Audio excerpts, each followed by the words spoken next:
Je tiens à remercier les organisateurs et mes amis, puisque on se rappelle que j'étais avec vous dès la première réunion il y a bien longtemps, et c'est toujours un plaisir de revenir ici, dans cette très jolie faculté de médecine. L'équipe qui s'occupe de cette journée. Donc, on va parler de la maladie coronaire. La maladie coronaire, là, on va dire, c'est la moitié de la cardiologie à peu près, puisque l'hypertension, la maladie coronaire, c'est la maladie qui tue le plus dans le monde, et pratiquement un individu sur 3 va mourir de cette maladie. Et ça, c'est les chiffres dans le monde entier. Hein. Alors, donc, d'ailleurs, je voudrais vous montrer le dernier rapport de l'OMS sur cette maladie. Et il date, vous voyez, le 16 septembre 2023. Et ce qu'on va lire sur les maladies non transmissibles, eh bien, ici, c'est les non transmissibles tuent 41 millions de personnes chaque année dans le monde. Et parmi elles, le numéro 1, c'est cardiovascular disease, account for most NCD death. C'est-à-dire les maladies cardiaques sont le numéro 1 des maladies non transmissibles qui tuent le plus. Les non transmissibles, ça tue 40 millions de gens dans le monde chaque année. Et parmi ces maladies non transmissibles, la maladie coronaire, celle dont on parle, eh bien, elle tue la moitié. C'est 20 millions par an de gens. Bon, ça, c'était les statistiques. Et vous voyez que les statistiques 2023, c'est la même chose. C'est ischemic heart disease, donc c'est la maladie ischémie du cœur. C'est le numéro 1. Ensuite, toujours une maladie, la maladie vasculaire qui tue le plus, c'est stroke, ça veut dire accident cérébral. Donc, les 2 premières causes sont directement cardiovasculaires. Ensuite viennent les cancers du poumon, les accidents et tout ce qui est lié à la maladie d'hypertension artérielle. Vous voyez que donc c'est vraiment quelque chose de très important qu'on vit tous les jours. Et si ça m'a fait penser tout à l'heure à l'hépatite et au diagnostic prématuré, il faut la diagnostiquer avant que ce soit trop tard. Voilà. Je dirais même que encore l'hépatite, on peut la diagnostiquer à un stade, comme a dit notre ami F3 ou F4 ou de cirrhose, mais là, parfois, la maladie cardiaque,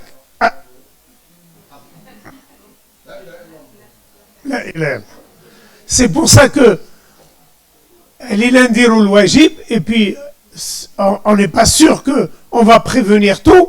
Parfois, mais des patients me disent ودابا ما عندي علاش نخاف واش دابا راه درنا هذا واش يمكننا نتسناو حتى الاسبوع الجاي نديروا لو تيست ديفور واش نتسناو لا سيمين دي شوف حتى واحد ما ضامن ولا انا ولا انت اللي جيتي معاه ولا المريض باسكو سي تو لي دي المريض راه ما ضامنين له شيء il peut vous faire même un arrêt cardiaque devant. Hein? Voilà. Donc, on fait ce qu'on a à faire et on va essayer de voir ensemble qu'est-ce qu'on doit faire. Et puis, bon, le ralblara, le moyen on aura fait notre médecine dans de bonnes conditions.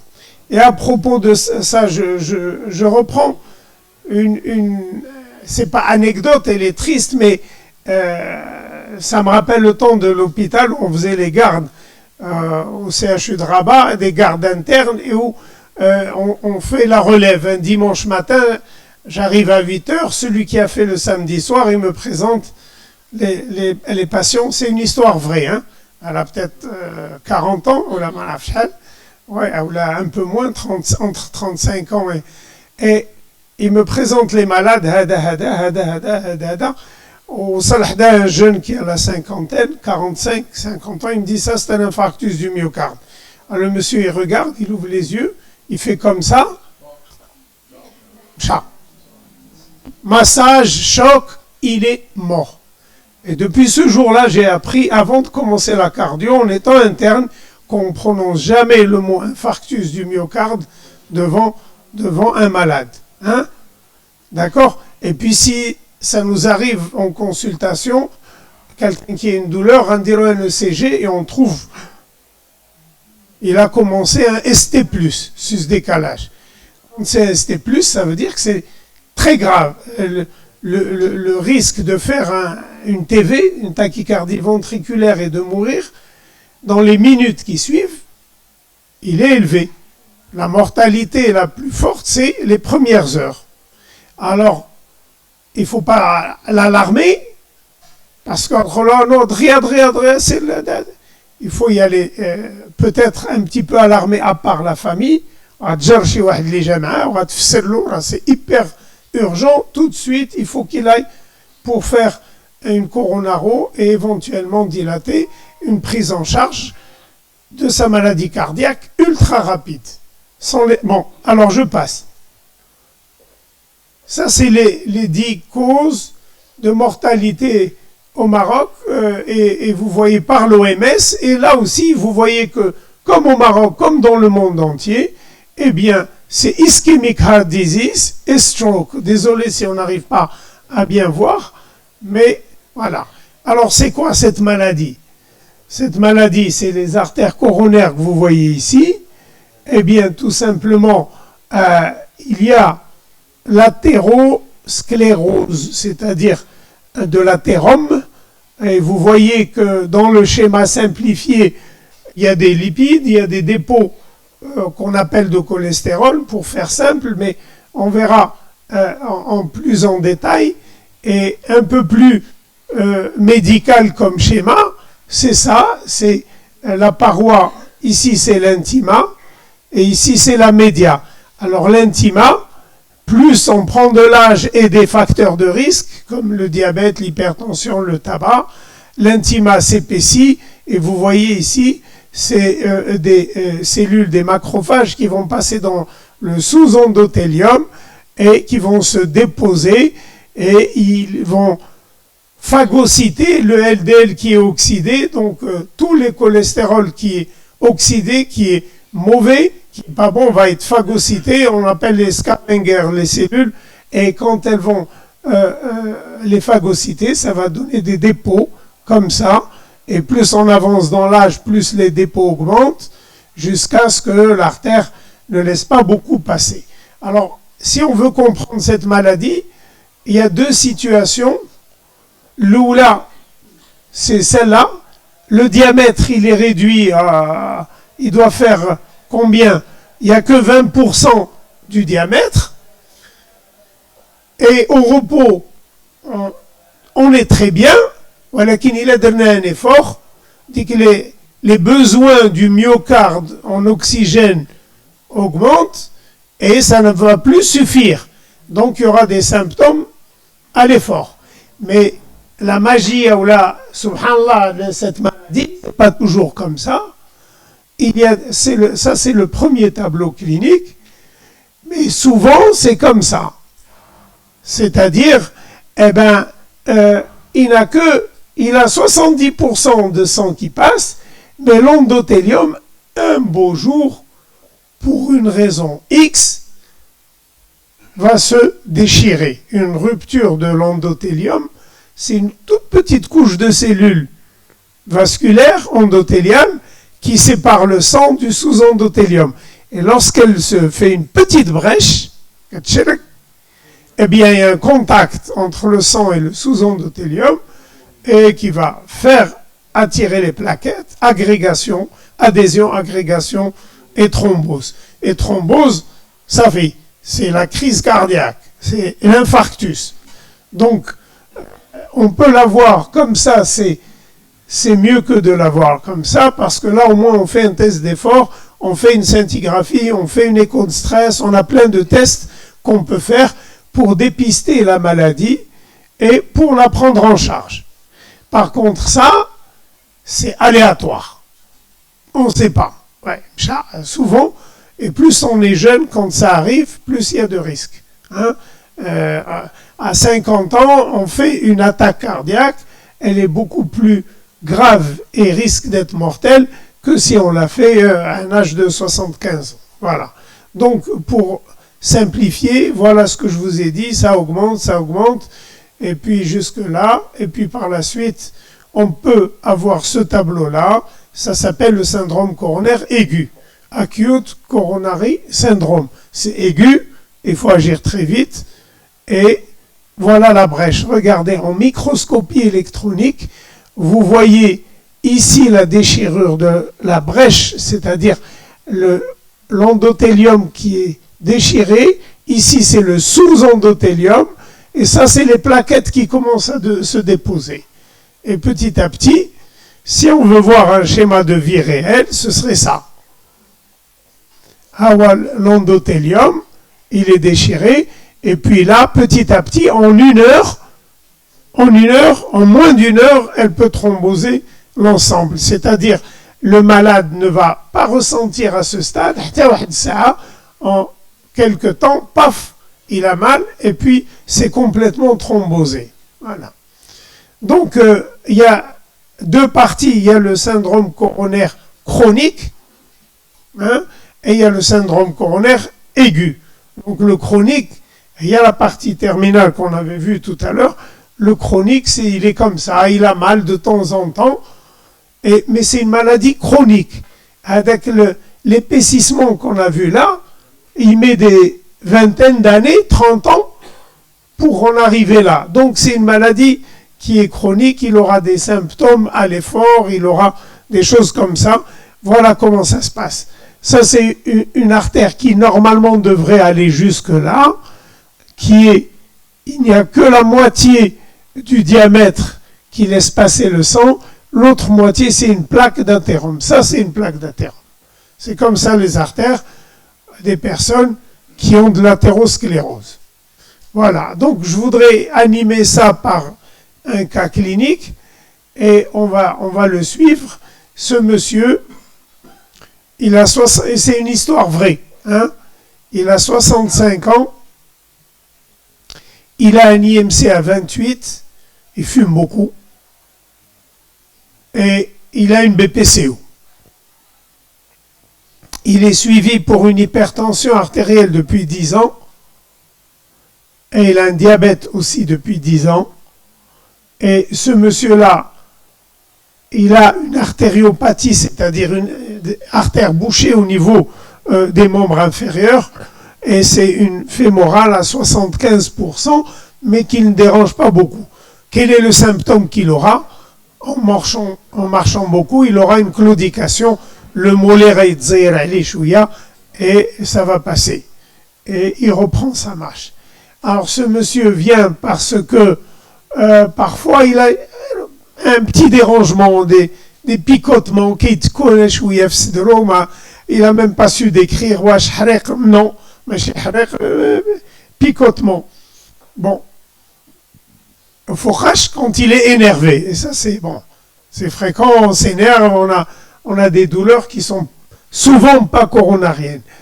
Alors sa tension elle est à 16,8, son ECG est normal, à l'échographie elle est normale, l'échographie du cœur, et voilà son bilan glycémique, voilà, et il a une hémoglobine glyquée, vous voyez, à 9%, ouais, et son bilan lipidique qui est aussi un petit peu perturbé. Donc ce monsieur était sous traitement, quand il est venu nous voir, il était sous traitement de l'hypertension artérielle, il prenait de l'aspirine, et son traitement pour son diabète et une statine parce qu'il est à haut risque cardiovasculaire, son bilan lipidique est perturbé et on va calculer son risque cardiovasculaire. S'il est très élevé, il faut baisser le LDL à moins de 0,55. Voilà. Donc, ce monsieur, on sait que son risque cardiaque, il est, d'après l'ESC, la Société européenne de cardiologie, il a 2 fois plus de risque de faire une maladie coronaire, de faire un AVC. Le risque de mourir du cœur est 2 fois plus important que la population générale. C'est que quelqu'un de population générale. Donc, il a de fortes chances, il est à très haut risque cardiovasculaire, et il est venu, il me dit, je veux faire un scanner coronaire. Scanner coronaire, ça attire beaucoup de gens. Les gens aiment bien faire des scanners coronaires pour la simple raison que, sans avoir à piquer l'artère, sans être agressif, sans monter une sonde jusqu'au cœur, eh bien, juste avec un scanner, une injection juste au niveau d'une veine, on peut voir les artères coronaires comme ça. C'est pas très précis comme une coronarographie, mais ça peut aider dans certaines situations. Et on va en parler. C'est pas parce qu'il veut la faire que c'est le meilleur test pour lui. Et on va essayer de lui expliquer que la première des choses, on fait un coroscanner pour les gens chez qui on calcule que le risque de maladie coronaire, il est modéré ou plutôt faible. Il a des douleurs, mais un risque faible. On peut faire le coroscanner et on va le détailler. Alors lui, c'est ce que je lui ai expliqué. C'est une recommandation de la Société européenne. On nous dit clinical likelihood of obstructive CD. Ça veut dire probabilité clinique d'avoir une maladie obstructive des artères coronaires. Eh bien, regardez, si c'est très faible, on fait un scanner coronaire. Par contre, si elle est élevée, eh bien, on fait des tests d'ischémie. Et je vous ai dit, on a essentiellement 3, la scintigraphie cardiaque, l'échographie de stress et l'IRM de stress qu'on ne fait pas vraiment, qui n'est pas très fréquente, mais les deux plus fréquents, scintigraphie et écho de stress. Et vous voyez, si le risque est très, très, très élevé, on peut faire directement une coronarographie chez lui. Donc, ce monsieur, je vais lui calculer le risque cardiaque et je vais lui dire, wesh, il est faible et que je suis d'accord pour que tu fasses ton coroscanner, ou là. Et je peux vous dire directement là, je ne pense pas que son risque soit faible. C'est un gros fumeur qui a de l'hypertension, qui a du diabète, mais, oui, mais je vous dis ça parce que c'est ce qu'il faut faire pour vos malades qui sont peut-être plus jeunes, qui ne sont pas fumeurs. Raïgir un coroscanner, je veux faire. Il faut savoir que le coroscanner est irradiant. C'est un vrai. Il y a une irradiation. Donc, quelqu'un qui n'en a pas besoin, un scanner pour savoir où elle est, on ne le fait pas s'il n'y a pas des douleurs thoraciques et si on n'est pas dans le faible risque plutôt. D'accord? On met les bonnes indications. Voilà. Donc, ce monsieur, on va lui dire, je calcule ton score de risque et ta probabilité pré-test. C'est quoi la probabilité pré-test? Aïe, déjà, qui est comme une petite douleur ou un essoufflement, eh bien, on lui calcule une probabilité.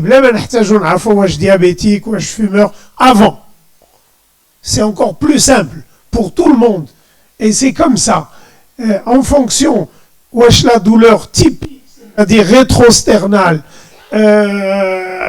constrictive avec qui irradie vers. Si elle est typique, atypique, ou là une douleur, elle n'est pas originale. On lui dit, j'ai un point de côté, quand vous le touchez, et je vous recommande à chaque fois de faire la palpation, quand quelqu'un vous dit, j'ai mal ici, et qui montre du doigt, et là, faites la palpation, et parfois, ça vous évite plein de mauvaises choses, parce que, eh bien, il suffit de palper, Kérout, en général, ses yeux, il ferme les yeux tellement il a mal, et là, on sait que c'est une inflammation du cartilage, chondrite, ou là, voilà, musculaire ou intercostale. Faites-le à tous vos malades qui ont une douleur. Ça ne veut pas dire il a qu'un endo, ça fait, j'exclus, mais ça nous oriente et vous voyez, c'est non anginale, je sais qu'il a une douleur qui n'est pas due à l'angine de poitrine. Il a une douleur, mais n'est pas due à l'angine de poitrine. Alors, qu'est-ce que je fais? Eh bien, en fonction de son âge et de son sexe, regardez, par exemple, un homme qui a 38 ans, parce qu'il a des douleurs thoraciques, à moins qu'il ait une maladie héréditaire familiale, où il crise cardiaque avant 40 ans, avant 50 ans, s'il n'est pas dans cette situation-là, les recommandations sont claires, on ne fait rien, aucun test. Moins de 5%, on ne fait pas de test. C'est clair, entre 0 et 5. Par contre, regardez, 59 ans typique, le risque, la probabilité de 32%, là, dès que ça dépasse 15%, eh bien, sur le tableau, par exemple, un atypique 17%, dès que ça dépasse 15, il faut un test d'ischémie. Ça, c'est simple, mais qui exige là le taux de cholestérol, ni diabétique ou pas diabétique, ni fumeur ou pas fumeur, c'est très simple, et s'il a plus de 15, on va lui demander un test d'ischémie, scintigraphie ou écho de stress, et parfois, les cas où c'est délicat, c'est entre 5 et 15, par exemple, 6%, ou là, entre 6 et 15, on est obligé d'aller vers une étape de plus. On va voir, la balance, elle va tendre vers là ou vers là. Alors, il y a de la balance qui va tendre vers là ou vers là. Bon, entre 0,5 et 17 d'aro. D'accord? Entre 6 et 15, il y a la balance, comment est-ce qu'elle peut basculer d'un côté ou d'un autre? Eh bien, ce qui va diminuer la probabilité, le risque, c'est un ECG d'effort normal. Ou bien, s'il fait un score calcique, vous connaissez le score calcique. C'est quoi la différence entre score calcique ou cours au scanner?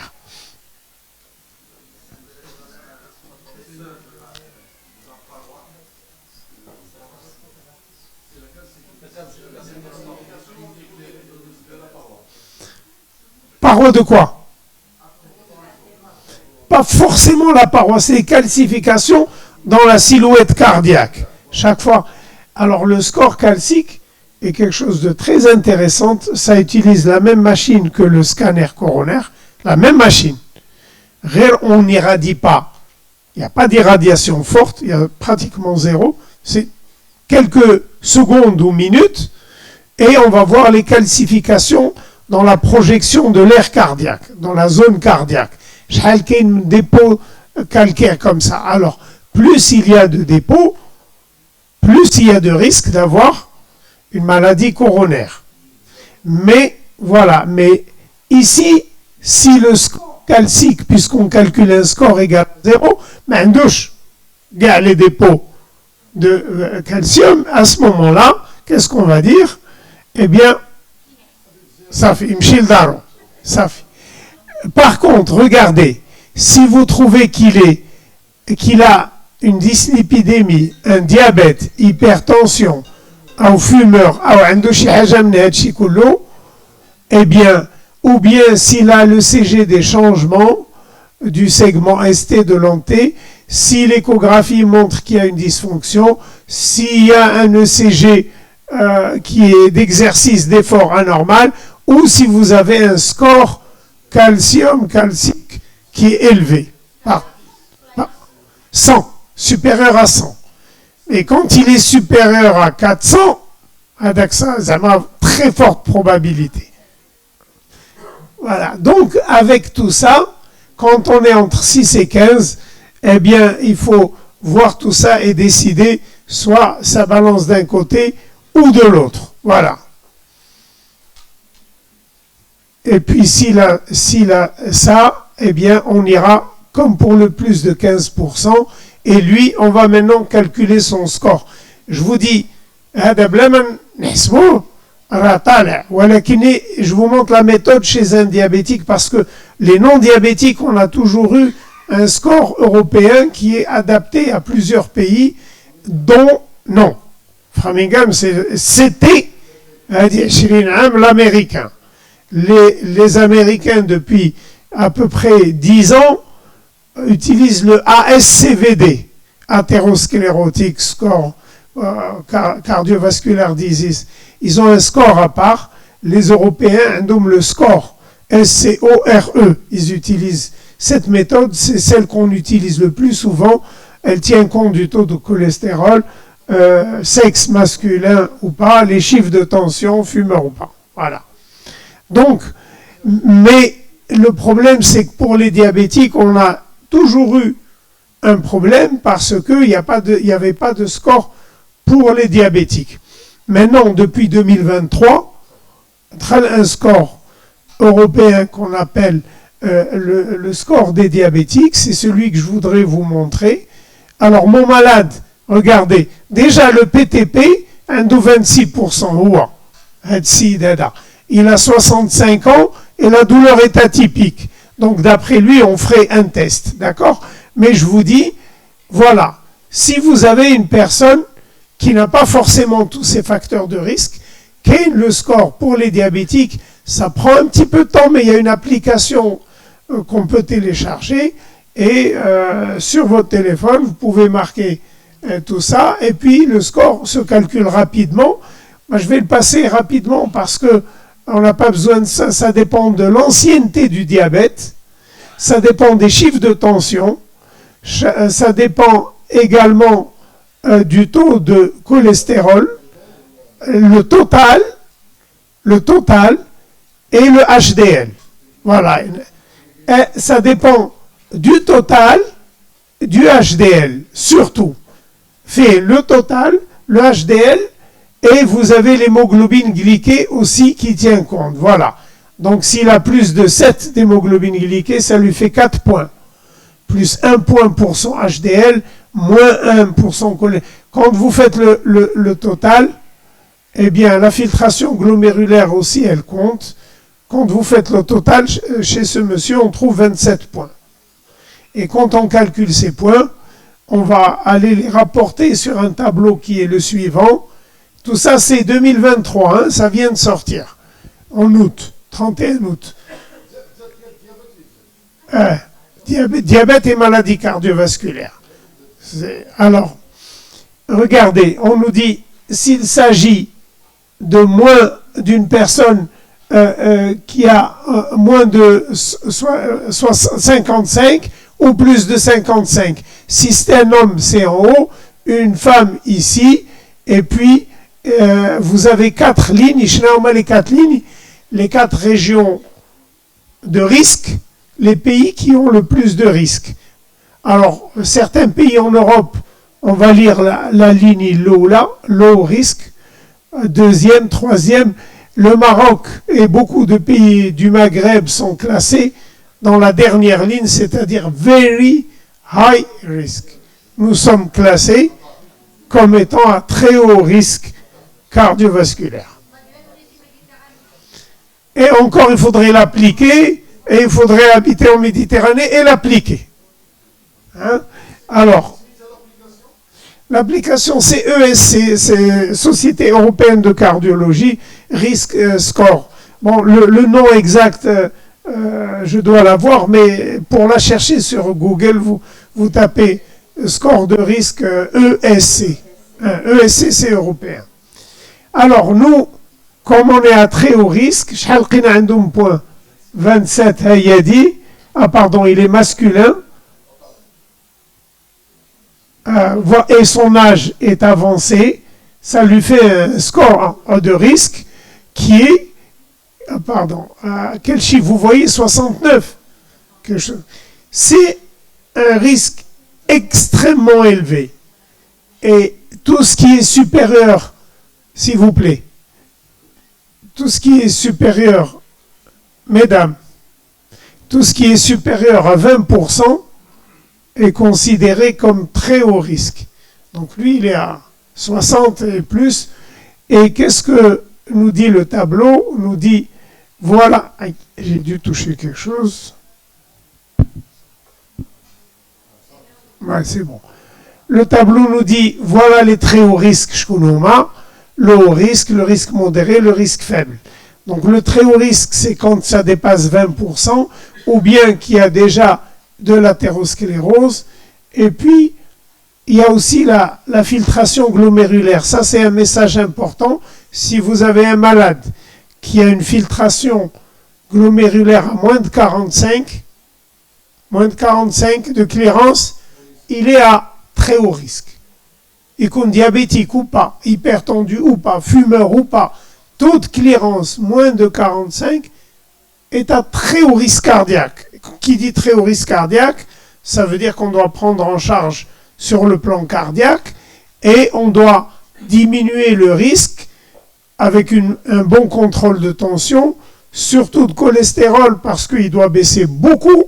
C'est la seule façon qu'on connaît de ralentir un risque en dehors de stabiliser la tension et un bon équilibre du diabète, c'est de baisser le cholestérol jusqu'aux valeurs que l'on a. Donc ici, ce serait 0,55. Celui qui a une clairance entre 45 et 60, il a une microalbuminurie, eh bien, il est à très haut risque. Et le troisième qui est à très haut risque, celui qui a une macroalbuminurie, quel que soit qui macken le DFG dialo, le débit de filtration glomérulaire, il est à très haut risque cardiovasculaire. Voilà. Donc, ce monsieur-là, est-ce que c'est un monsieur qui est à un haut risque, très haut risque cardiovasculaire? Un coroscanner ne va rien nous amener parce qu'il a un diabète de plus de 10 ans et il y aura des calcifications partout. On ne pourra pas bien voir les artères. Marie Benouche, on va juste lui injecter un produit de l'iode, on va lui ralentir la fréquence cardiaque avec un bêta-bloquant et surtout on va l'irradier avec des rayons inutilement. Donc, ça ne lui servira pas. Alors je lui explique, monsieur, parce que ceux qui ont un haut risque comme vous, il y a une faible valeur prédictive négative. Ça ne nous servira pas. Deuxième, il y aura des calcifications partout et on va t'injecter un produit de contraste, on va t'irradier et il vaut mieux pour toi d'aller faire une scintigraphie éventuellement. Voilà. Donc un test d'ischémie, on lui propose une scintigraphie et ça c'est Single Photon Emission Computer Tomography. Donc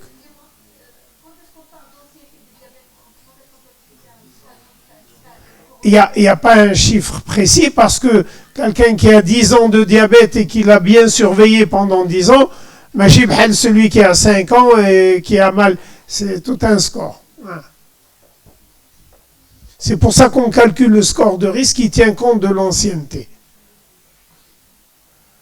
Voilà. Donc maintenant, j'essaie qu'on parle de cette maladie et de prendre en charge le malade complètement. En consultation, c'est que je dois prendre en charge et je sais pertinemment que l'athérosclérose, c'est des dépôts de cholestérol avec essentiellement de LDL oxydé, mais il y a aussi l'inflammation et la dysfonction de l'endothélium qui jouent un coup. Mais pour l'instant, l'inflammation, on ne sait pas encore comment réduire l'inflammation pour réduire le risque cardiaque. S'il vous plaît. On ne sait pas encore. Il y a eu une étude qui a utilisé un anticorps monoclonal, le canakinumab, et ça s'appelle l'étude CANTOS, qui a prouvé que donner ce anti-inflammatoire, qui est un anticorps monoclonal, réduit le risque de faire des infarctus du myocarde. On sait par la physiopathologie que l'inflammation joue un rôle important.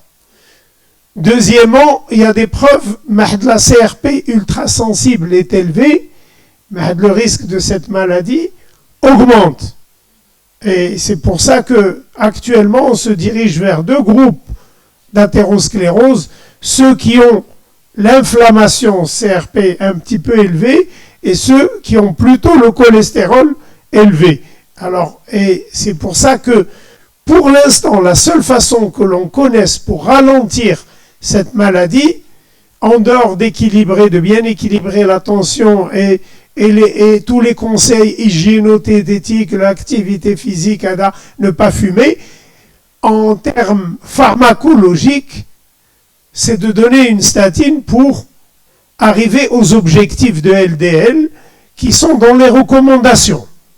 Et lui, il a 0,9 de LDL et on sait que, on a dit tout à l'heure, 0,55. Donc, ça, voilà, c'est prouvé, on le sait, et lui, il prenait du rosuvastatine 5. Yak, oui? C'est ça ou pas? Il prenait du 10 ou 5? 10. Alors, même si je double la dose, je ne me souviens plus si c'était 5 ou 10, mais on va dire qu'il prenait du 5. Si je double la dose, en passant de 5 à 10, je baisse de combien en pourcentage? Tu vois, il était à 0,9. Si je double la dose, et retenez-le, on fait baisser de 6% de plus. C'est tout, 6%. Donc, 0,9 c'est tout.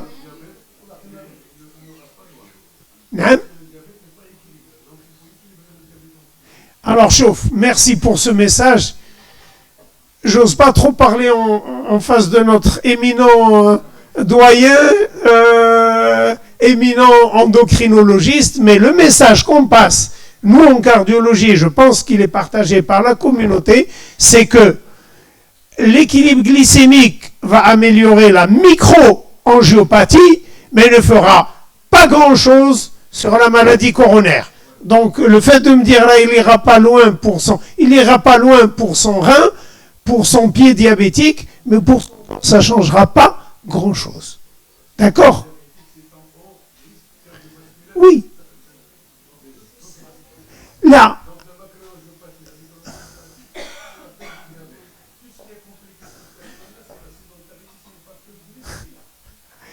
Et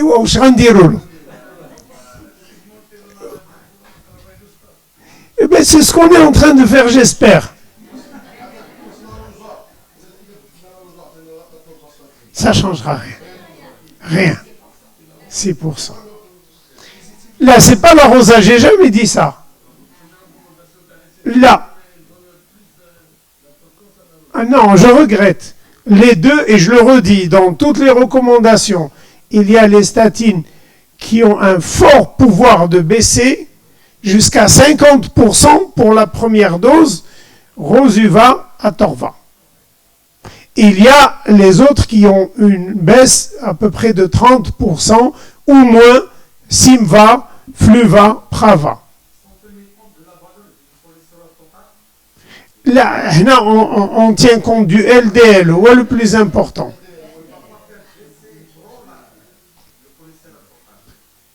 C'est pas un problème. L'essentiel, c'est d'arriver à l'objectif de LDL. D'accord?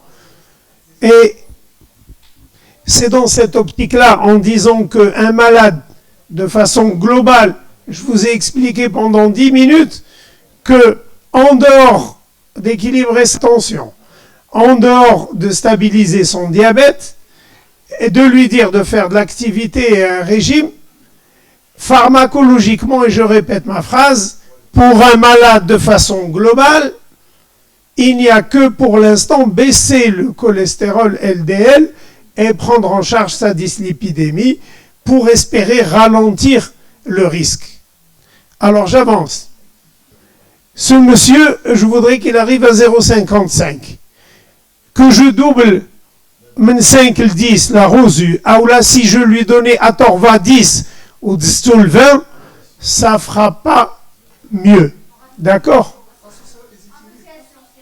Alors, si on fait Rosuva 20 ou 40, j'aurai encore Il est là, 6%, je ne serai toujours pas à l'objectif. Les malades qui sont à très haut risque, on leur associe les étimib. Voilà, c'est ça le message.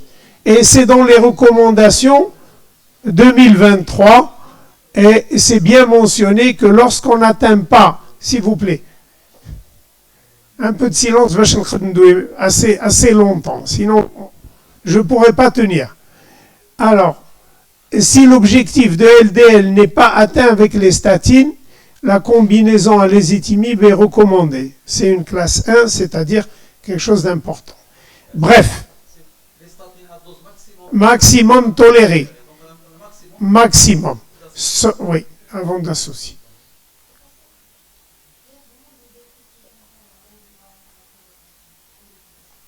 Non, s'il vous plaît, chauffe, matrouche, le jeu des laboratoires. Ça, c'est un jeu de laboratoire. D'accord? C'est les deux statines qui sont puissantes. Mondialement, elles sont dans les recommandations, c'est écrit 50% de baisse avec la dose usuelle. Il y aura toujours une petite différence. Cytochrome P450, l'autre non. Elle aura, vous pouvez la prendre le soir, l'autre non. Et celui-là, pour l'insuffisant rénal, il est mieux que l'autre. Il y aura toujours des petites différences. Mais le message, c'est que c'est les deux puissantes. Voilà. Donc, effectivement, c'était à Torva 10. Et que, en dehors des conseils hygiéno-diététiques, oui. Ah, ديالي.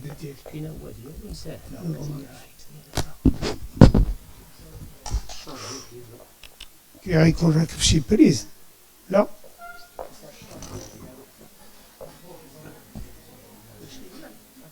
شو هو ده شارج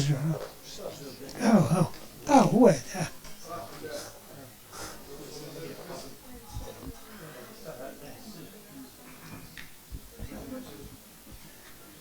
Ok, alors, on continue. Donc, on va lui donner les mesures hygiéno-diététiques, c'est important, et on va passer à une dose. Donc, on va passer à l'association. Il est à très haut risque cardiovasculaire. Je fais une scintigraphie et on se pose aussi la question du risque d'insuffisance cardiaque chez des personnes qui sont diabétiques et qui ont une hypertension ancienne. Il y a toujours un haut risque de faire une insuffisance cardiaque et il faut en tenir compte sur le plan des thérapeutiques. Regardez, la scintigraphie, je ne sais pas si je l'ai ici, c'est dommage si je ne l'ai pas ici, mais peut-être que je l'ai, je vais voir. Ah, donc elle est juste après, je vais vous la montrer. Ça y est, c'est la diapo d'après.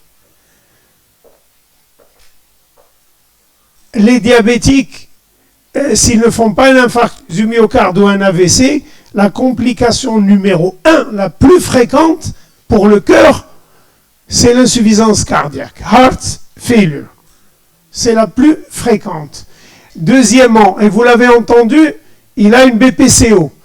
Ah bien, un tiers des BPCO ont une insuffisance cardiaque actuelle. C'est pour ça que je dois la rechercher. Et si... Ah, bah c'est lié, hein, c'est la BPCO.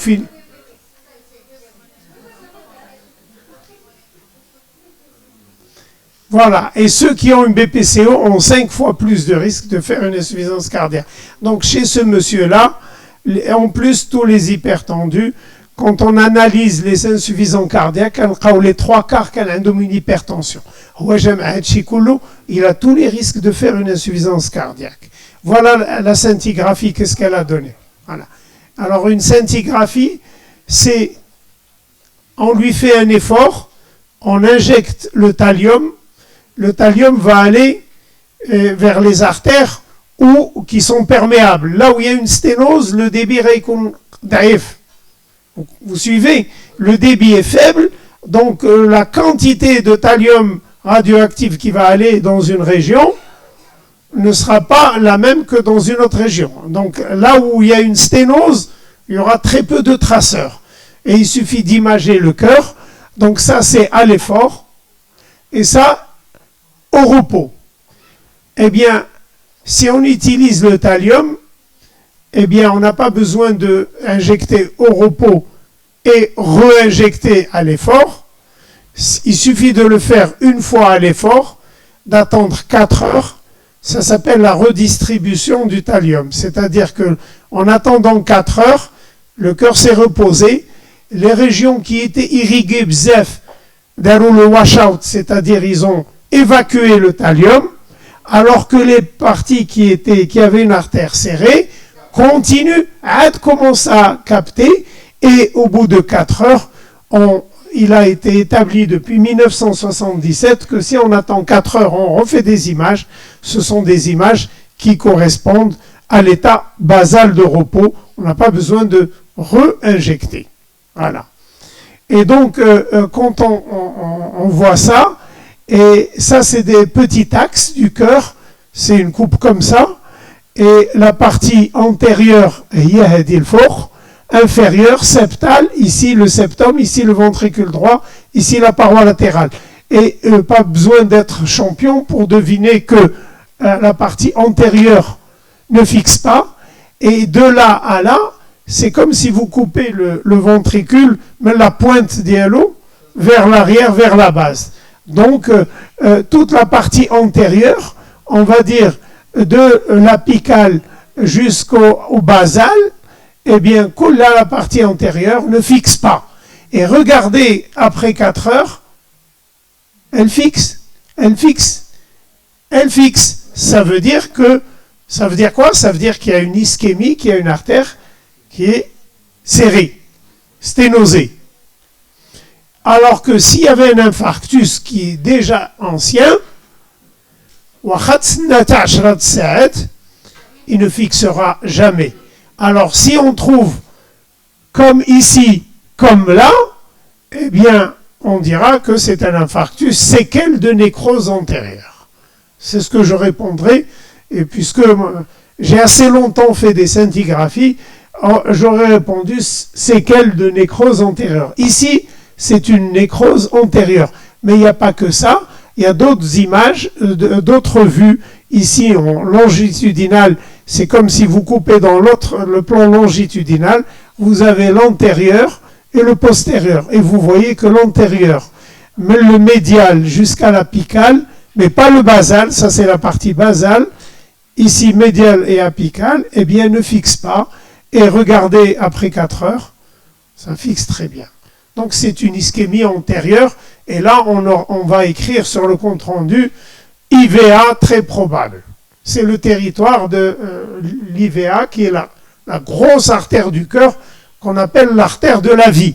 Donc ce monsieur a une vraie ischémie et il faut le prendre en charge. Alors, et ça correspond à ce qu'on a vu au début, le 1. Alors ensuite, une coronarographie, il n'a pas voulu. Et un jour, eh ben, il passe en syndrome coronaire aigu. Il fait un syndrome coronaire aigu. C'est quoi le syndrome coronaire aigu? C'est le monsieur qui va faire ça. Voilà, regardez. Hadi l'IVA. Et normalement, c'est la grosse artère, on l'appelle artère de la vie. Il est bouchette. Elle est arrêtée. C'est un arrêt. Normalement, elle doit descendre comme ça. Et ça, quand le malade arrive à une très grosse douleur, il faut reperméabiliser. Quand vous faites le CG ou qu'il y a un ST+, il faut reperméabiliser, il faut sauver. Sa vie est en danger. Et donc voilà, quand il est sauvé, regardez qu'est-ce que ça donne. Voilà. Voilà. Donc, si on est dans les premières heures, c'est formidable, et il va tout reprendre. No délai, ça veut dire pas de retard. Qu'on doit garder en tête, à tel point que un malade qui vous appelle au téléphone, le conseil, je le dis toujours, Majish Andi. Direct. Direct. Ouais. Ouais. Alors, qu'est-ce qu'on peut faire si jamais là il est au cabinet, on fait un ECG, on trouve il est comme ça, eh bien, on a toujours tendance à dire on a l'oxygène ou la même en clinique au sein de l'hôpital ou la clinique. Écoutez, l'oxygène aggrave la vasoconstriction. S'il est en hypoxie, s'il a une saturation d'accord, regardez, l'oxygène est indiqué quand il y a une hypoxémie, saturation moins de 90, la gazométrie, moins de 60 de PaO2. Et regardez, 3 en rouge, ça veut dire marsochiddar. Routine oxygène is not recommended. Ceux qui ont plus de 90, ce n'est pas recommandé. Et deuxième chose intéressante, s'il y a une douleur très forte, la douleur stimule le système sympathique qui est la roca. Donc il faut tout faire pour arrêter la douleur, mais c'est des douleurs atroces et c'est des opioïdes. Donc on va utiliser des drogues assez fortes, hospitalières en général. Et s'il est très angoissé, on peut même donner une benzodiazépine, elle doit être envisagée. Voilà. Là, pas en pré-hospitalier. Au cabinet, ça c'est une chose importante. Et il faut surtout, le plus rapidement possible, aller vers une structure hospitalière. Et voilà ce qu'on nous dit, c'est que emergency, ça c'est entre le coup de fil et l'ambulance, il ne faut pas qu'il y ait un délai très long et il laisse toute l'ambulance, une question à l'ambulance, le centre où on fait de la coronarographie qui est le plus proche. Alors si on est dans une ville Beida, le centre, s'il faut plus de 2 heures pour arriver à un centre, on l'hôpital et on fait une thrombolyse. Si on peut être dans un centre de coro et de cathétérisme en moins de 2 heures, il faut y aller. Voilà, hadouma les règles. Moins de 120 minutes, il faut commencer PCI, percutaneous angioplastie, donc faire la coro et reperfusion. Si on est à plus de 120 minutes, eh bien, thrombolyse. Bien sûr, on parle du STEMI. C'est très important. Depuis qu'on a parlé de ce malade, le STEMI, c'est le sus-décalage. Quand vous faites le CG, qui a un sus-décalage et qu'il a mal, ça veut dire que l'artère est complètement bouchée. Je dis là, l'IVA qui était complètement bouché, le CG, il y aura un sus-décalage du ST, et c'est ce qu'il faut faire. Parce qu'il y a les autres formes, s'il n'y a pas de sus-décalage, c'est un autre raisonnement. L'artère n'est pas bouchée complètement, et on ne va pas se presser comme ici. Voilà, donc ça c'est simplifié. Voilà, on va dilater, placer un stent, et donc c'est ce qu'on vient de dire tout à l'heure. Voilà.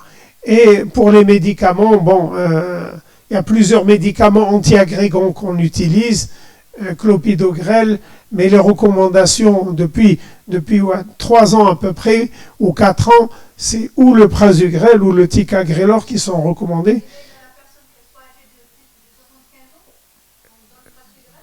Le prasugrel, on l'a pas au Maroc. Si, seulement s'il est âgé ou il a un faible poids, on donne la demi-dose. D'accord ? Demi-dose. Pour les plus de 75 ans, peut-être que c'est écrit ici, on va le voir. Peut-être. Et c'est un grand débat parce que nous, depuis 20 ans, on est habitué au clopidogrel. Et tous les centres utilisent le clopidogrel, mais le clopidogrel, dans les recommandations, il n'est plus depuis 3 ans.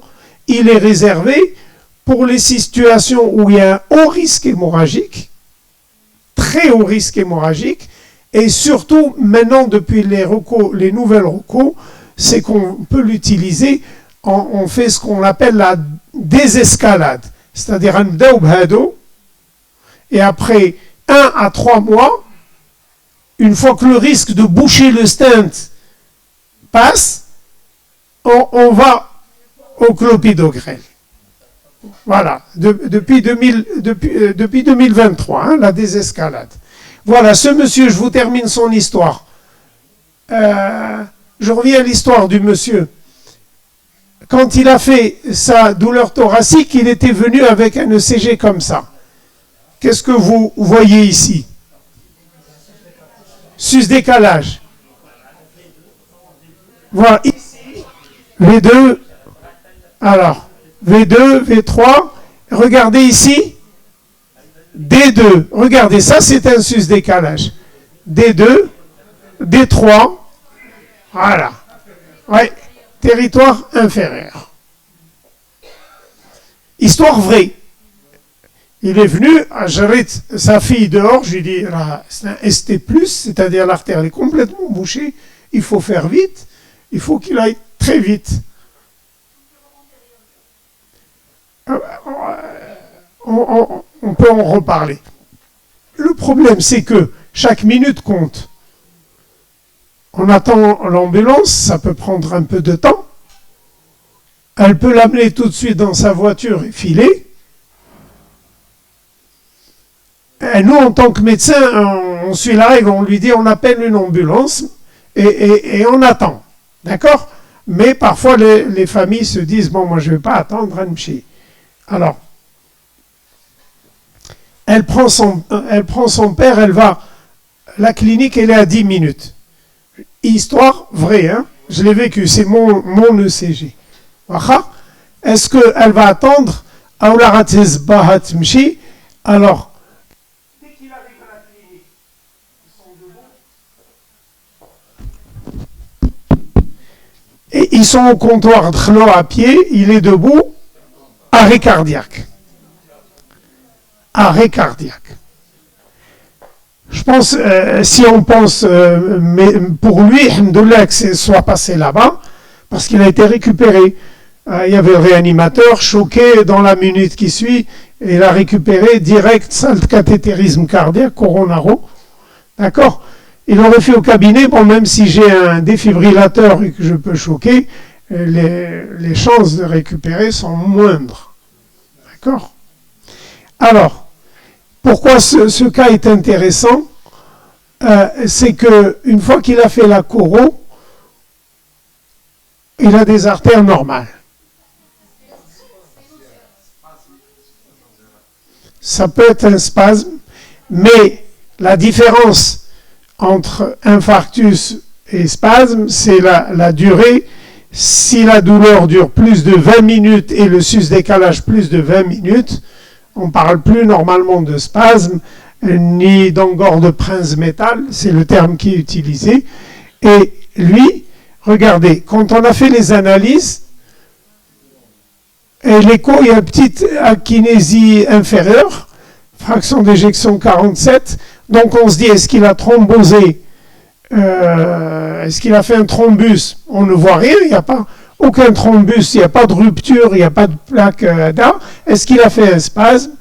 Et puis, il y a cette autre hypothèse, c'est la toxicité directe du muscle cardiaque par l'adrénaline, et c'est le Takotsubo. Vous avez entendu parler de cette entité? Vous connaissez Takotsubo, surtout chez les femmes. C'est le cœur brisé. Hein? Pourquoi les femmes brisent le cœur plus souvent que les hommes? Oui, c'est un excès de... Alors, le Takotsubo. Alors, le lendemain, après la coro, alhamdoulilah, mzien, ala slamtik, mzien, le lendemain, le réanimateur m'appelle au téléphone, attends, malade, artiche qui dit. Alors, il a tout tiré, ou qaf, ou haz la potence, ou rabari darb nes. T'es darb nes, bel potence ou qui route. Et il est agressif, alors les sécurités, bzz, bash qabto. Et confusion, hallucination. Premier diagnostic qu'on a, Non, il n'y a pas d'hypoglycémie, mais après une coro, il y a toujours des risques qu'une petite plaque se décolle et qu'elle aille un AVC ou un AIT. Mais en général, ça doit être les heures qui suivent, pas le lendemain.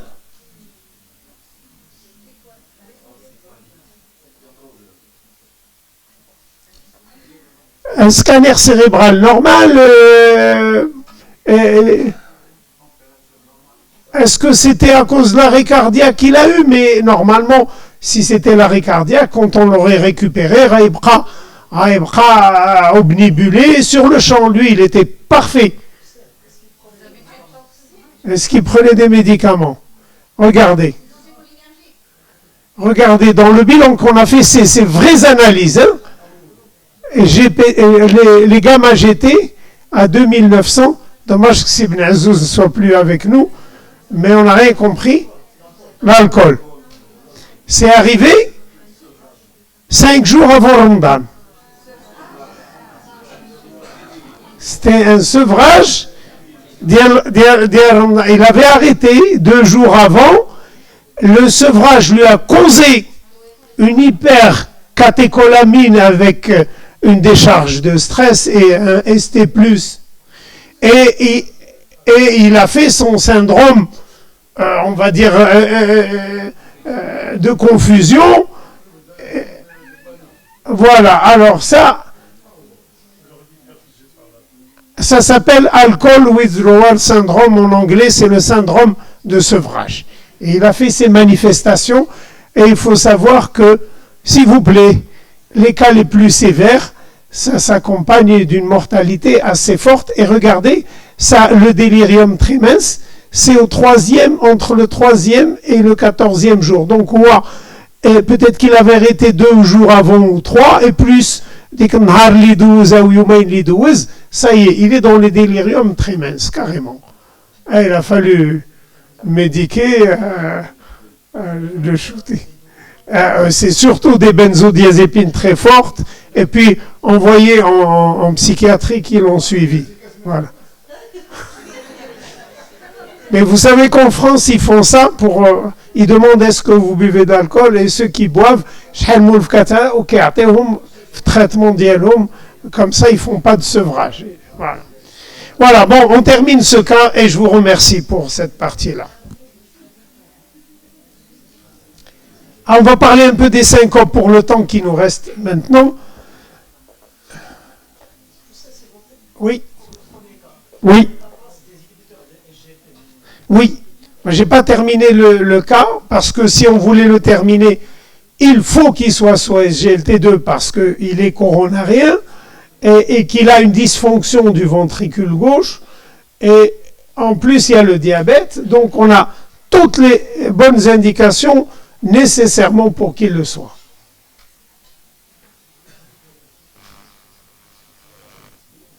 اش كاين شي واحد اللي يعاوننا في هذا لو بي سي هذا ما مولفش به. انا درت لاكلي ما عرفتش فين.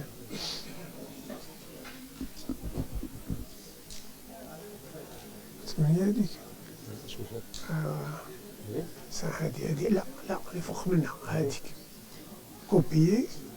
يلا خرج تماك.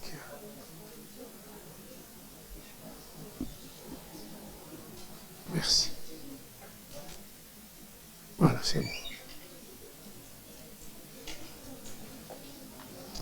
Alors, le deuxième thème qui va être plus bref, qui va être plus rapide, c'est la syncope. Et franchement, dans la syncope, باش كتعرفوا une syncope chez un malade mais qui يجي بو la famille ou la qui يجي, quel est le mot ou la phrase, parce que c'est une enquête, une vraie enquête pour savoir s'il a fait une syncope ou une lipothymie. Oui, brutal, d'accord. Je cherche un signe, un mot, une question, les rats. Ta perte de connaissance quand vous posez la question, je pousse plus l'interrogatoire. Hein? Oui, mais la conscience, Quel est le mot qui a dit واش كتسمع? Voilà, bravo madame. Après plusieurs années, on en arrive à la conclusion qu'il faut lui poser la question واش بقيتي كتسمع؟ parce que تيقول لك رانا غايب ما كنشوف والو الضباب انا ولكني كان كيسمع. C'est pas une syncope vraie, c'est une lipothymie. L'hypothymie. S'il arrive à écouter, c'est pas une syncope vraie, c'est une lipothymie. Il allait peut-être la faire, mais c'est la question qui permet de différencier. C'est vrai qu'en général, c'est brutal, c'est quand c'est cardiaque à l'emporte-pièce, à waqftah, les circonstances, mais la question pour poser le diagnostic, parce que finalement, c'est la bonne question. Donc, on a des recours, oui, mais c'est ce qu'on a dit, conscient, mais il a conscient. Il n'y a pas de nouvelles recours, il y a celle des Américains de 2017 et il y a celle des Européens de 2018 pour la prise en charge. Mais je vous dis, ça ne va pas beaucoup changer parce que une fois que vous avez posé la question, vraiment une syncope, posez la question, est-ce qu'il y a une crise tonico-clonique, convulsion? Est-ce que ça vous aide beaucoup et en quoi? Il a fait, est-ce que ça tranche définitivement entre le cœur et le neurologique? Parce que c'est ça la question.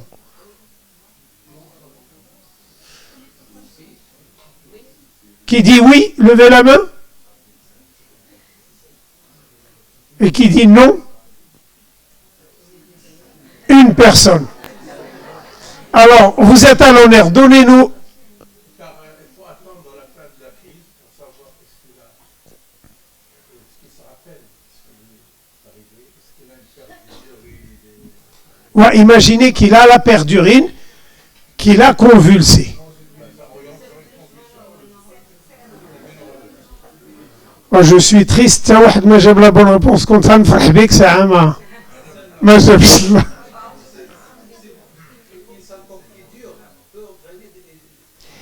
Chauffe, c'est quoi une syncope quand le cerveau n'est plus irrigué, hein? Alors quand il est plus irrigué, il va se comporter comme les zones épileptiques ou khamakéninch, elles vont sur d'accord, voilà. Je pensais que tout le monde allait avoir la bonne réponse. Parce que la bonne réponse sera quand on égorge, vous lui coupez la circulation. Ok, et il fait alors quoi? Ça fait. Donc le fait de couper la circulation, qui est cérébrale, donc le sang n'arrive plus au cerveau, on va convulser. On convulse.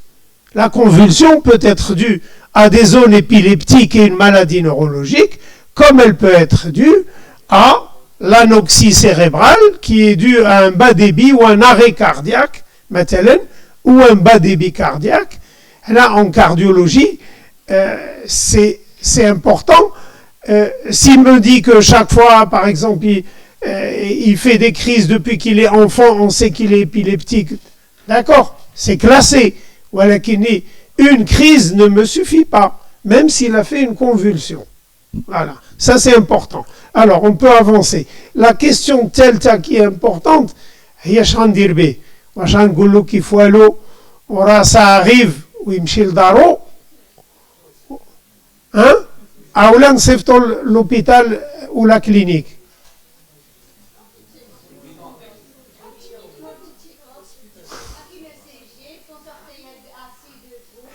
On va faire Daxikoulou, à la fin, qu'est-ce qu'on va faire de lui? Il est chez vous en consultation, vous allez faire un ECG.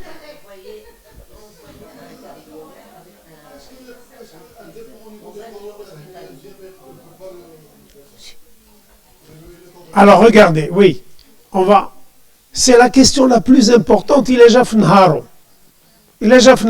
Je vous assure que c'est la question la plus importante. qui a des malaises, qui a des malaises vagales. C'est très fréquent. Hein? T'es sad, t'es renfermé, il est claustrophobe, il fait de la panique et puis après il peut perdre complètement connaissance. Hada, à la rigueur, j'ai pas besoin de l'hospitaliser. Ça va changer, ça va rien changer. Et on a d'autres. Imaginez, j'ai eu mal un peu à la poitrine et après j'ai perdu connaissance. Ah là, il vous dit j'ai eu des palpitations et puis j'ai perdu connaissance. Donc là, c'est vraiment... Pourquoi? Parce qu'il peut commencer un infarctus, un syndrome coronaire, c'est-à-dire dès le CG normal, mais il y a des choses qui nous disent et c'est déjà arrivé que faussement rassuré, il marche de la maison et il fait son arrêt cardiaque et il peut mourir. Donc, il y a la plus importante des questions. Alors, on va les minutes qui restent, on a encore un peu de temps pour parler de ça. Alors, c'est un cas clinique, 45 ans. Tu as fait un début pour une première prostate, il se lève à 4 heures, il a envie de faire pipi, et il fait une syncope aux toilettes. Si vous recevez des gens qui ont fait des syncopes, 2 fois sur 3, ça se passe aux toilettes. Alèche. L'effort? Alors, expliquez-moi, Alèche.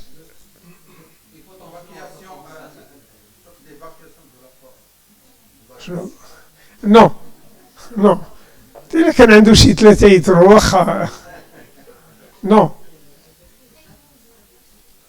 Non, alors regardez, il y a un truc très simple, c'est que quand on dort la nuit, le système sympathique, qui est l'accélérateur, KNS, ou le parasympathique, qui est le frein, c'est-à-dire le frein travaille, ça veut dire qu'il ralentit la fréquence cardiaque et il ralentit la contractilité, il dilate les artères. C'est ça le système parasympathique. Quand on dort, eh bien la fréquence cardiaque est basse, la tension est basse, les artères sont dilatées. Alors, quand on se lève directement, oui, avant d'aller à la salle de bain. Mais Hawada, il se lève, il va à la salle de bain, les efforts de défécation, les efforts pour uriner, on bloque, qu'un stimulé ou le parasympathique encore plus. Et quand on le stimule, la bradycardie, et l'individu se trouve en faisant une fréquence cardiaque très basse, peut-être à moins de 50, 40, et les artères sous l'effet du parasympathique ouvert, c'est diminué. Et à ce moment-là, la pression de perfusion du cerveau, il n'est plus irrigué et la personne tombe. Et parfois c'est plus compliqué parce que c'est comme dans la voiture. C'est le frein, le parasympathique. Le sympathique, dès la journée, dès le stress, ou l'accélérateur. Il en a réaccéléré, ou la voiture me freine, ou il va refreiner, et c'est quand on fait les deux en même temps, on coule le moteur. C'est pareil. Quand le système parasympathique j'aide, quand j'aide, ou en même temps on utilise le sympathique, et à la fin, eh bien, c'est la syncope. Donc, on se pose la question chez lui, est-ce qu'il y avait des prodromes, c'est-à-dire des palpitations, une douleur, une chaleur? On pose toutes ces questions. Souvent, l'hypovolémie vient aggraver la situation. Une fois que j'ai posé la question l'oula, est-ce que tu as eu mal? Parce que c'est l'élément qui vient la goutte d'eau qui fait déborder le vase. La diarrhée, c'est une hypovolémie. Le mécanisme, les artères dilatées, bradycardie, le débit cardiaque naqs, il a qu'en plus, il a une diarrhée. Voilà, l'hypotension, elle est garantie. Deuxièmement, la douleur. La douleur, elle stimule le parasympathique. La fréquence cardiaque, et donc ça peut aggraver. On pose ces questions. Est-ce qu'il y avait une douleur abdominale? Est-ce qu'il y avait une diarrhée? Est-ce qu'il y avait une douleur dans le thorax? Parce que là, on a le syndrome coronaire aigu. Oui, palpitation et ça c'est aussi arrivé il n'y a pas longtemps dans une clinique.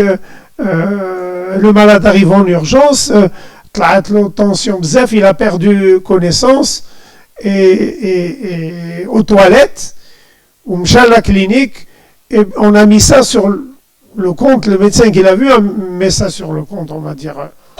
C'est la poussée de tension qui a causé ça. Mais des petites choses peuvent nous aider. Le langage trill, bon, ça peut être un AIT, un accident transitoire qui va passer, qui dure moins de 24 heures.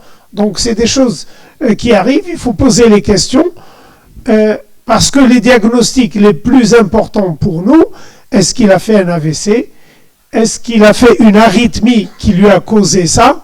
Vous savez que l'arythmie peut faire perdre connaissance. Est-ce qu'il a fait un trouble de conduction, un bloc auriculo-ventriculaire, ou est-ce qu'il fait un syndrome coronaire aigu, c'est-à-dire ce qu'on a vu tout à l'heure, l'attaque cardiaque. Et là, il suffit de faire un ECG, une échographie du cœur. Nous, pour rechercher le BAV, on enregistre un Holter 24 heures ou 48 ou 72 heures, tous les battements cardiaques. Et là, comme vous avez dit tout à l'heure, eh bien, les troncs supra-aortiques, il faut les vérifier. En gros, faire une écho des carotides. Donc, une fois qu'on a en cardiologie, on est sûr qu'il y a eu l'épisode de syncope, en tête, je me dis, je dois rechercher l'AVC. L'AVC, il peut être dû à deux choses. Ou bien un embole de la carotide, ou bien une arythmie. Les personnes âgées qui diront FA, fibrillation atriale, anciennement ACFA, perturbent le rythme.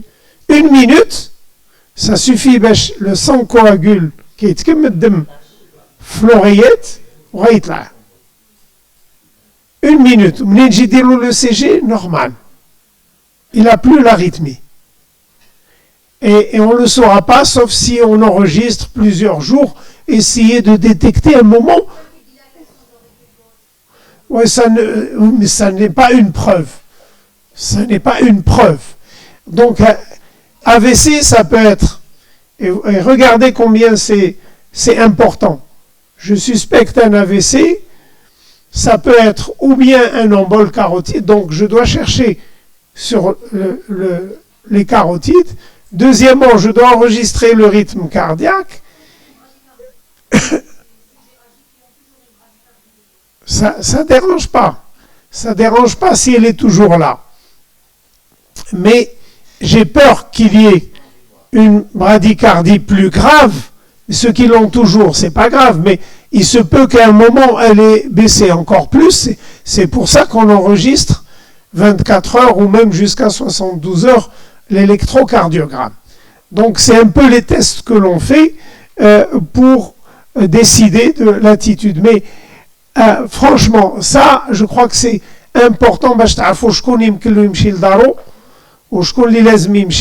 En hospitalier, ceux qui doivent aller dans les hôpitaux, c'est ça. Regardez, quand on a trouvé un trouble du rythme, le CG anormal, par exemple, quand il a un BAV, même premier ou deuxième degré, quand il a, par exemple, déjà un pacemaker, il se peut que son pace ne marche plus, les gens, il faut qu'ils aillent Ça, c'est les problèmes d'arythmie.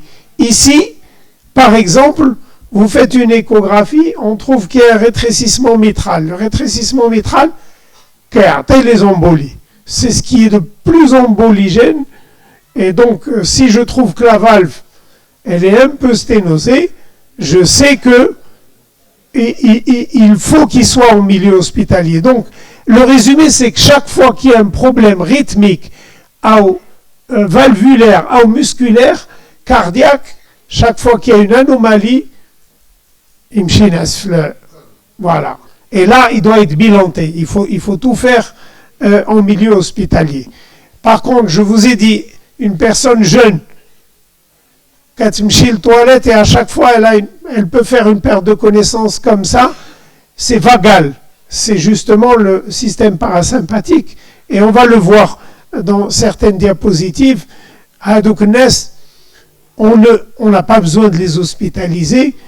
Il faudrait juste qu'ils prennent l'habitude, des glisses 2 minutes avant de se lever. Il faut boire beaucoup d'eau, il faut bien s'hydrater. Parfois, quand la tension est plutôt basse, on leur recommande de manger salé.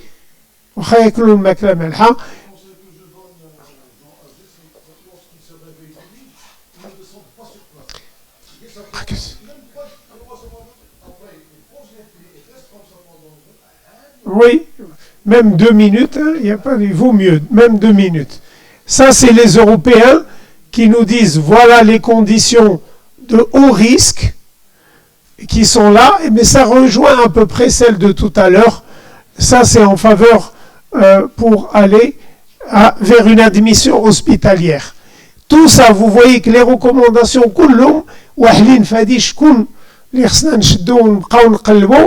regardez, donc ce qui est en vert, après une syncope, quand il a associé avec des prodromes typiques de malaise vagal, quand il y a le malaise vagal, ou bien pendant le repas, ça aussi c'est en faveur du malaise vagal. Il y a beaucoup de situations où on peut les laisser partir parce qu'on sait que c'est vagal.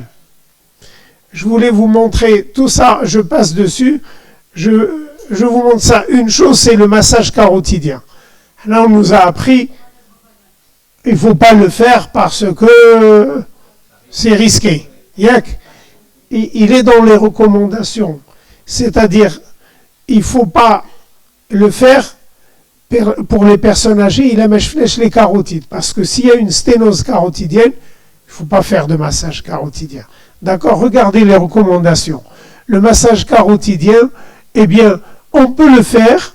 Et regardez, c'est un 1, c'est-à-dire chez les patients qui ont plus de 40 ans d'âge, avec une syncope qui est d'origine inconnue, qui est compatible avec un réflexe. Je suspecte la syncope vagale. Il a plus de 40 ans. On chauffe les carotides, je ne vous dis pas faites-le, mais je vous dis, les recommandations. Vous n'allez pas faire l'écho carotidien, vous n'allez pas faire le massage, plus de 40 ans, je vérifie qu'il n'y a pas de sténose, et puis dans un milieu hospitalier, je fais le massage, et je risque de reproduire la syncope. Si je la reproduis, c'est confirmé. Elle est vagale. Oui, ça peut... Oui, quoique c'est plus souvent l'oreille interne et tout ça que... Bon, deuxièmement, il faut le faire chaque fois que l'on suspecte. Et attention, ici on nous dit que ça confirme, ça peut causer une bradycardie ou une asystolie ou une hypotension artérielle.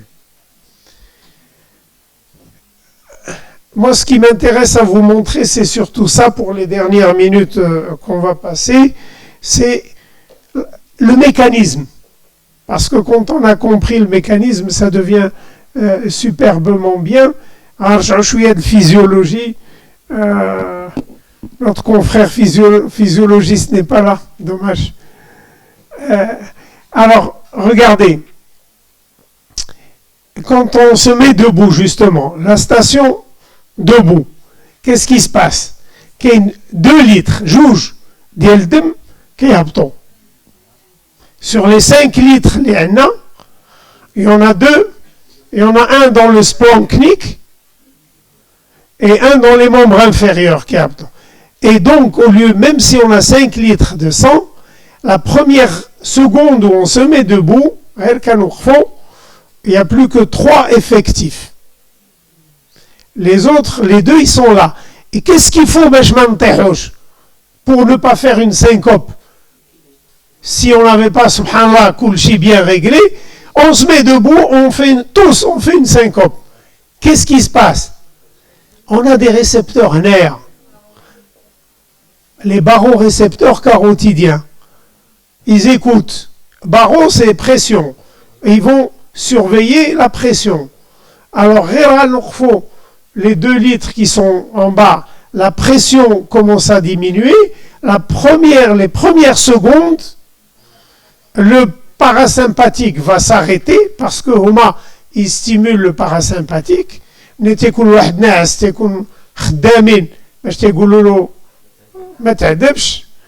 puis dès qu'on se met debout, et dès que, voilà, il stoppe, les barorécepteurs stoppent le parasympathique. Voilà, alors quand on se met debout la première seconde, le débit cardiaque est une casse. Et qu'est-ce qui se passe?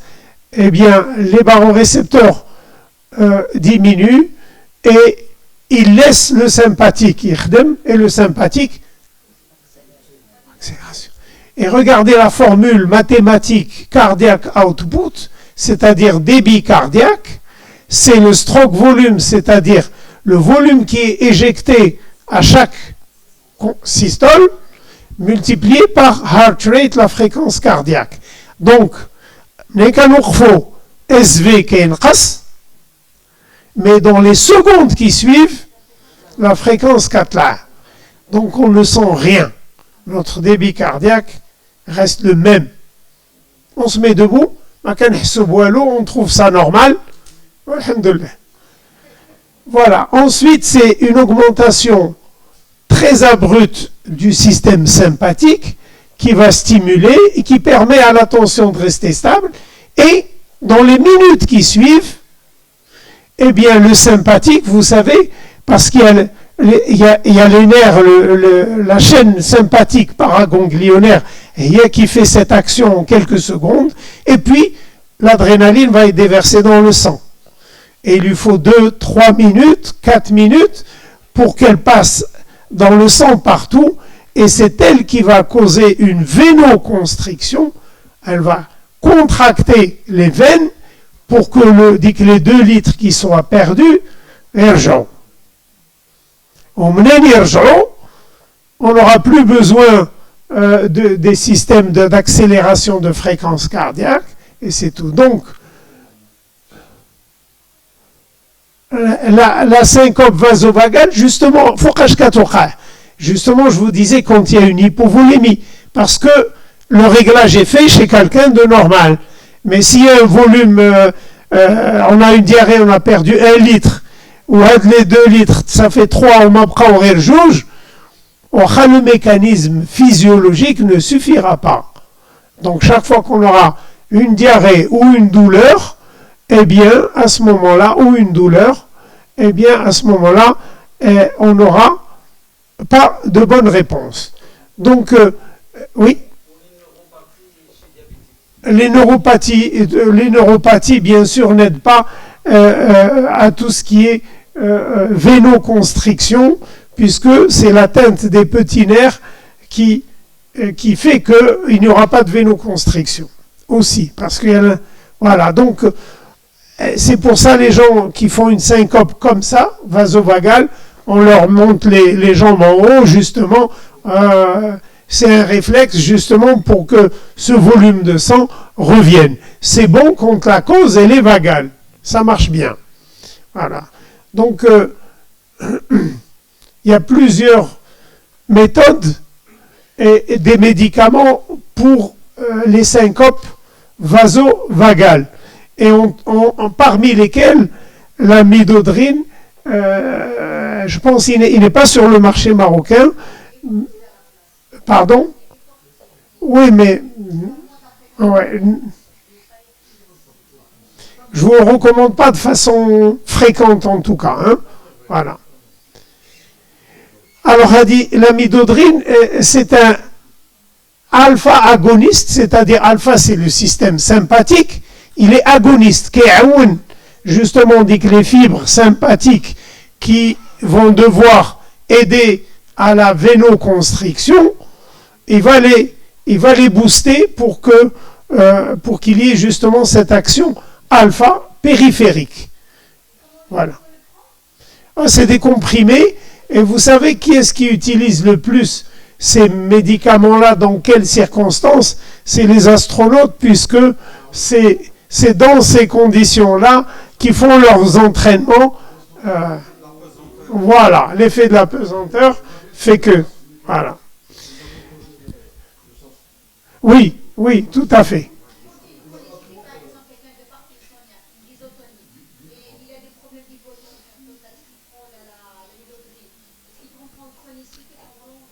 Non, c'est pas pour un traitement, c'est pas recommandé de façon permanente, sauf dans certaines situations où vraiment le quotidien ne peut pas être réalisé. Dans sa vie quotidienne, il y en a comme ça. À ce moment-là, il y a des médicaments, mais avant de penser à tel médicament ou un autre, il faut faire plusieurs tests. Je les ai passés, le TIL test, il faut en chercher l'hypotension orthostatique, le POTS, postural orthostatique tachycardie syndrome, POTS. Je les ai dans les diapos, mais franchement, je crois que c'est long, à moins qu'il y ait quelque chose qui vous intéresse en particulier.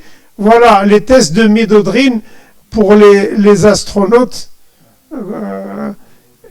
Voilà, et surtout quand ils reviennent vers la Terre, parce que voilà, quand ils utilisent la midodrine. Alors, ce que je vais vous montrer quand même, c'est juste...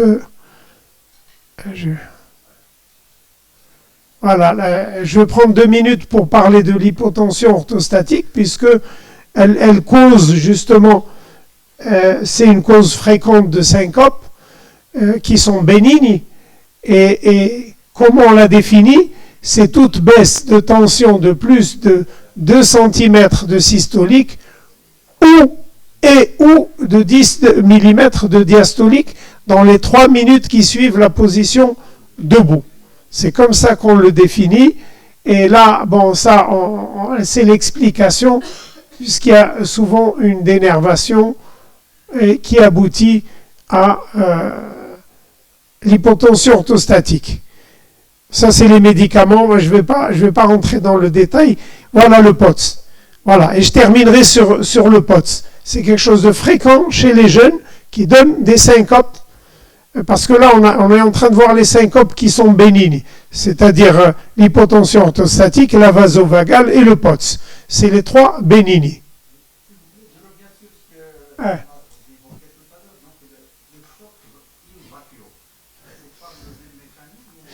Oui, le choc in vacuo, oui. On dit que c'est maintenant, avec le recul, c'est exceptionnel, c'est quand on enlève un très grand volume. Justement, quand vous enlevez un grand volume, vous vous retrouvez comme une diarrhée, comme une hypovolémie, vous retirez un certain volume, même s'il n'est pas dans la circulation sanguine. Voilà. Alors, le POTS, c'est vraiment intéressant. Comment on le définit?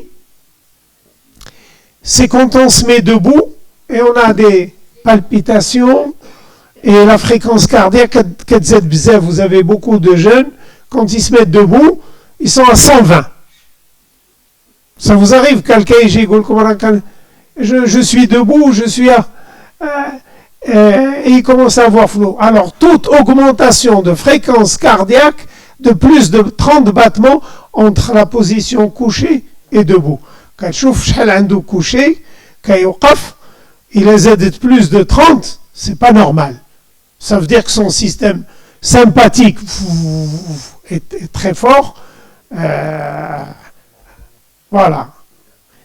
Donc, ça, c'est des situations fréquentes. Et bien sûr, il ne faut pas qu'il y ait d'hypotension, parce que s'il y a une hypotension, il y a la tachycardie réflexe. Donc, on vérifie que sa tension n'a pas baissé, mais que sa fréquence cardiaque a augmenté beaucoup.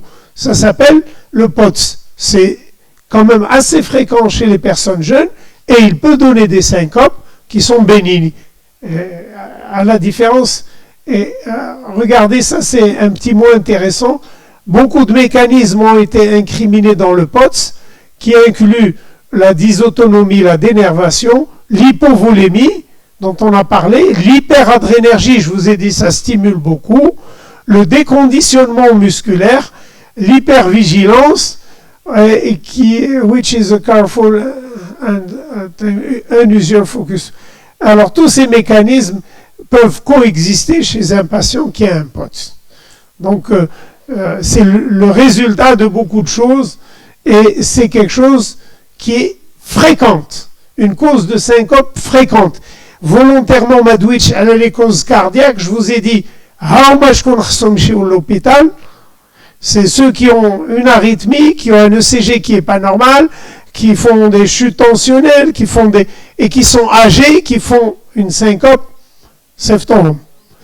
Ceux qui sont jeunes, qui font des syncopes à répétition soit parce que c'est vasovagal, ils vont aux toilettes et ils tombent, un POTS, oui, parfois c'est des sujets de grande taille, il se met debout, il a la tachycardie comme ça, ou encore l'hypotension orthostatique. Voilà. Hadouma les plus importants, je vous remercie pour votre attention.